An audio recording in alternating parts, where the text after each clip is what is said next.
Laura, for background purposes, I'm a horse racing journalist, come from South Africa, but my wife said to me she's coming to Badminton to watch Laura Collett. It's been her lifelong dream. Oh, bless her. Getting this interview for her, she's an eventer and for South Africa, but hearty congratulations, you've moved into 19th position. You've carried the hopes of England for so long, not least of all at the Olympics.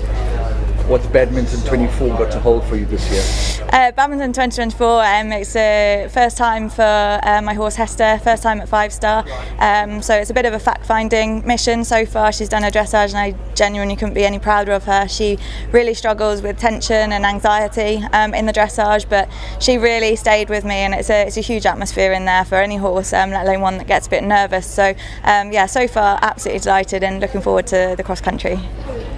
Comfort zones are never good, but when you've got a horse like London 52 and a horse that the media have spoken about extensively, Rayev, you get into that zone where you are almost one with the horse. Yeah, he's an unbelievable horse.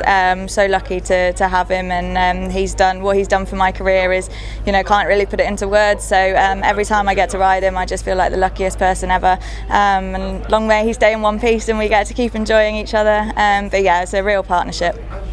Do you ever refer in your head to the origins of eventing and exactly how difficult it was back in the old days when it was 5 phases and just so much longer? Does that ever feature on your radar? Well, I'm glad it's changed, because I look at the footage from back in the day, and I certainly wouldn't be at Badminton if it was like it was back then. So yes, it's almost like a completely different sport nowadays to what it was back then. Everything evolves, and it had to evolve with the times for safety and everything. And I think if you really think about what we're asking the horses to do with the narrow fences, and they're unbelievable creatures.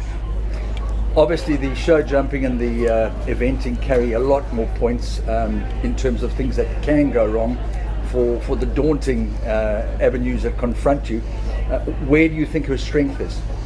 Definitely the cross country and the jumping. She's a lot happier doing those phases than the dressage, so we're very happy to get it out of the way and survive that, and now kick on for the rest.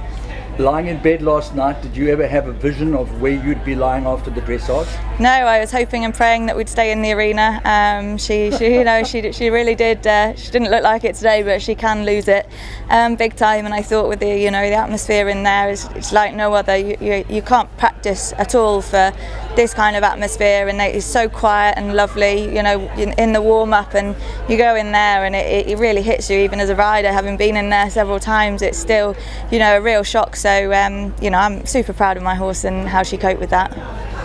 Finally, for youngsters out there, it's a very, very expensive sport in South Africa. I'm sure it's even more expensive over here. How do you circumvent the costs and the motivation to keep going on something that is so difficult?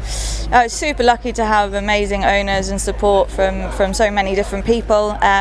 Without them, I wouldn't be stood here today. So it's down to so many people that I'm just the lucky one that gets to be the face of it. But it's a huge team success, and without owners and sponsors, it's not possible.